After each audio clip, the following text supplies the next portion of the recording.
அஸ்ஸலாமு அலைக்கும். கதிஜாவின் உலகத்திற்கு உங்களை வரவேற்கிறேன். இன்றைக்கி நம்ம என்ன செய்ய போகிறோன்னா, இது வந்து கம்பு மாவு.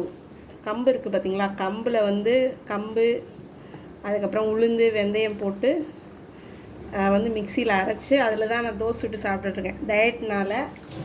இப்போ அதிலே இன்னொரு ஐட்டம் செய்ய போகிறோம்.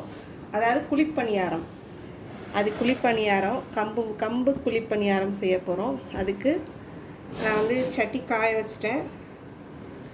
நல்லெண்ணெய் சும்மா ஒரு ஸ்பூன், அது ஒரு ஸ்பூனுங்கிறேன், ஒரு துளி சும்மா ஒரு 4-5 சொட்டு ஊற்றி விட்டு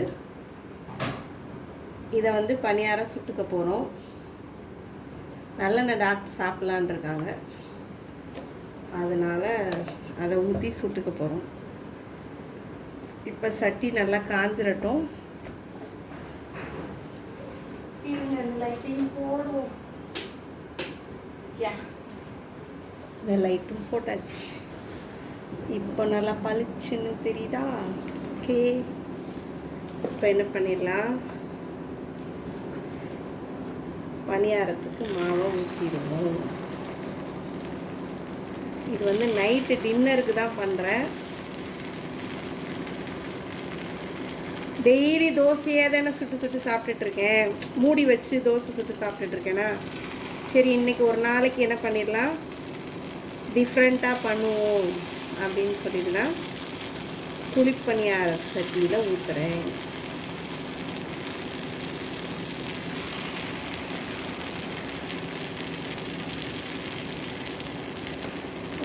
இதை மூடி வச்சாதான் 5 நிமிஷத்தில் வெந்துடும். நான் இப்படி மூடி வச்சு தான் சுடுவேன். வெந்ததுக்கப்புறம் பார்க்கலாம். இப்போ நமக்கு குழிப்பணியாரம் அங்கே வெந்துட்டுருக்கு, வேகட்டும். அதுக்கு நம்ம இது என்ன பண்ணியிருக்கோன்னா, கேரட் பீன்ஸ் இதை போட்டிருக்கோம். இப்போ என்ன பண்ணிடலாம், இதை தண்ணி ஊற்றி நம்ம வேக விட போகிறோம். நல்லா உங்களுக்கு எந்த அளவுக்கு தண்ணி தேவையோ அந்த அளவுக்கு ஊற்றிக்கோங்க. ஏன்னா இது கொஞ்சம் தண்ணியாக தான் இருக்கணும். இது அடுப்பில் வச்சாச்சு. இதுக்கு தேவையான அளவு உப்பு போட்டுடலாம். இதுக்கு தேவையான அளவு உப்பு போட்டுரும். ஏன்னா நான் உப்பு கம்மியாக தான் சாப்பிட்ணும், அதான் கம்மியாக போடுறேன். இப்போது வெந்துருச்சான்னு பார்ப்போம். நல்லா வெந்து வந்திருக்கு. நான் இந்த மாதிரி கத்தியில் தான் எடுப்பேன், அப்போ தான் நல்லா அழகாக வரும்.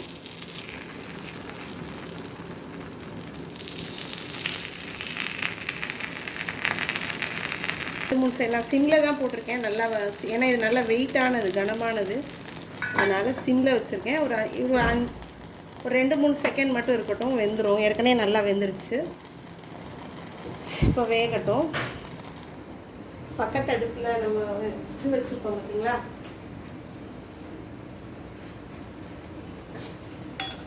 இதில் கொஞ்சமாக ஒரு ஸ்பூன் சாம்பார் தூள் போட்டுடலாம்.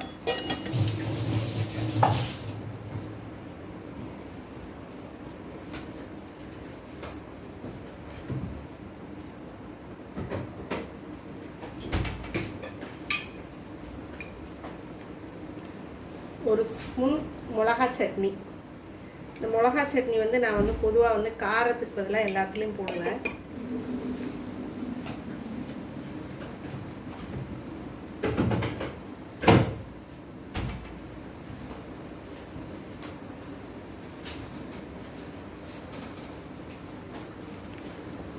இது நல்லா அப்படி கலந்து விட்டுருவோம்.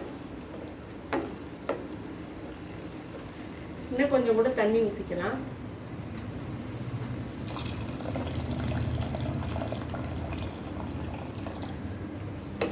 இந்த காய் கொஞ்சம் வேகட்டும். காய் வேகிற அளவு நம்ம வச்சுருந்தா போதும். இப்போ நம்ம மூடி எடுத்து மூடிடலாம்.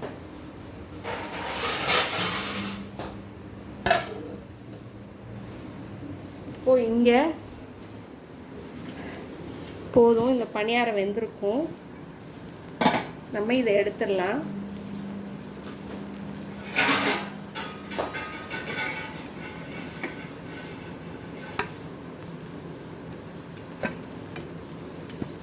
இப்படி அழகாக எடுக்க வருது பாருங்கள். சூப்பராக வந்துடுச்சா? இப்போது அடுத்த பேஜ் நம்ம ஊற்றி விட்டுறலாம்.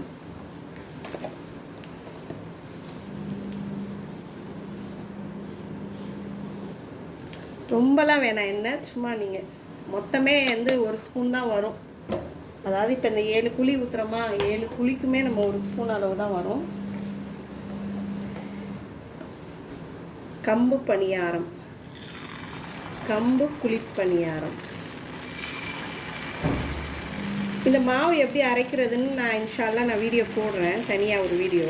கம்பு மாவு நான் எப்படி அரைக்கிறேன் அப்படின்னு அடுத்த தடவை கம்பு மாவு. ஏன்னா நான் இதுதான் இப்போ சாப்பிட்றேன்.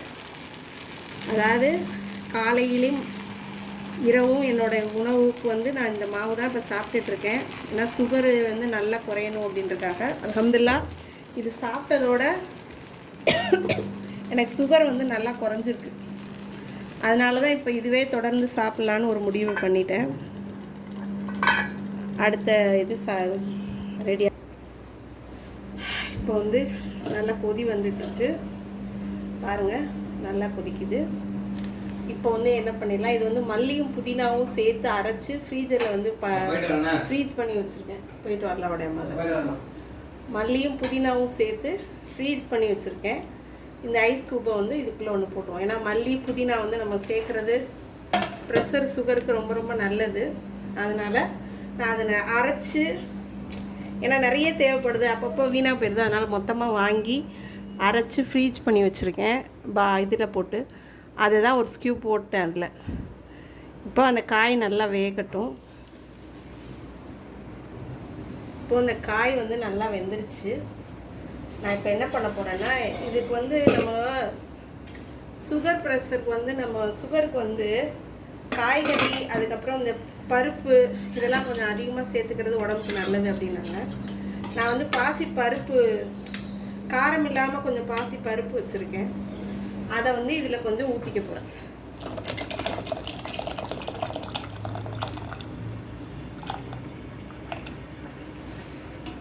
இது வந்து கொஞ்சம் ஊற்றியாச்சு.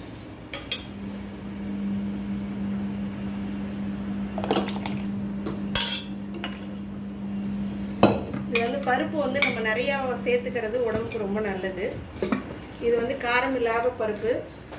அதனால தான் நான் உங்களுக்கு வந்து கொஞ்சம் சாம்பார் தூள் போட்டேன், கொஞ்சம் சில்லி இது போட்டேன், எல்லாமே போட்டேன். இப்போ வந்து உப்பு வந்து கரெக்டாக இருக்குது. இதுவும் இப்போ பருப்பு நம்ம ஊற்றிட்டோம்ல, இப்போ நல்லா கொதிக்கட்டும். இப்போ பாருங்கள், நம்ம பருப்பு ஊற்றிட்டோம்ல, பருப்பு ஊற்றி கொதிக்க ஆரம்பிச்சிருச்சு. இப்போ இந்த ஸ்டேஜில் நம்ம என்ன பண்ண போகிறோன்னா, இந்த சுட்டு வச்சுருக்கிற பணியாரம், கம்பு புளி பணியாரம் பாருங்கள், அதை வந்து ஒன்று ஒன்றா இதில் போட்டு, அதாவது வந்து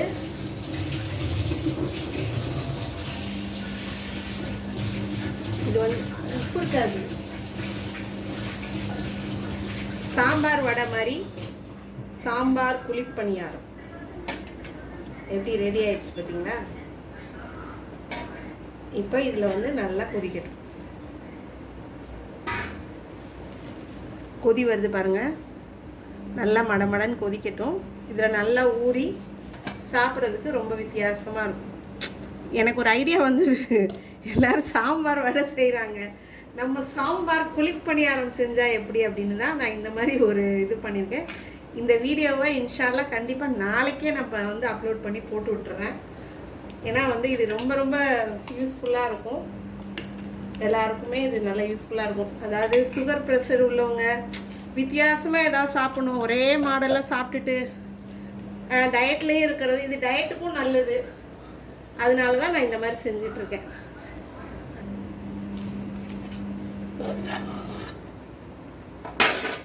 சாம்பார் குழிப்பணியாரம் ரெடியாகி விட்டது.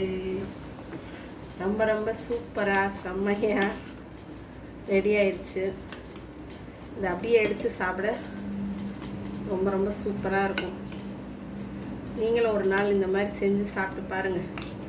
அதாவது சுகர் ப்ரெஷரை வச்சுட்டு எதுவுமே சாப்பிடக்கூடாது அப்படின்னுட்டு பத்தியமாக சாப்பிட்றதுக்கும் நமக்கு ஓகே, அதே மாதிரி நமக்கு வாய்க்கு ருசியாகவும் சாப்பிட்லாம்.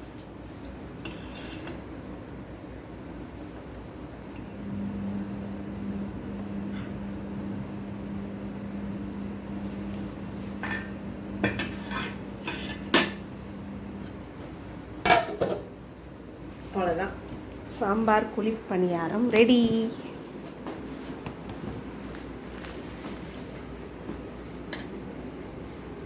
நல்ல வாசனையாக இருக்குது. ஏன்னா இது வந்து எல்லாமே ஆரோக்கியமாக செஞ்சது, எதுவுமே வந்து இது கிடையாது. ரொம்ப ஆரோக்கியமாகவும் ரொம்ப ஹெல்த்தியாகவும் செஞ்சுருக்கோம். நீங்களும் இது போல் உங்கள் வீட்டில் செஞ்சு சாப்பிடுங்க. சாம்பார் குழி பணியாரம் ரெடி ஆயிடுச்சு. Okay bye. நான் கண்டிப்பாக இந்த வீடியோ உங்களுக்கு சீக்கிரமே போடுறேன்.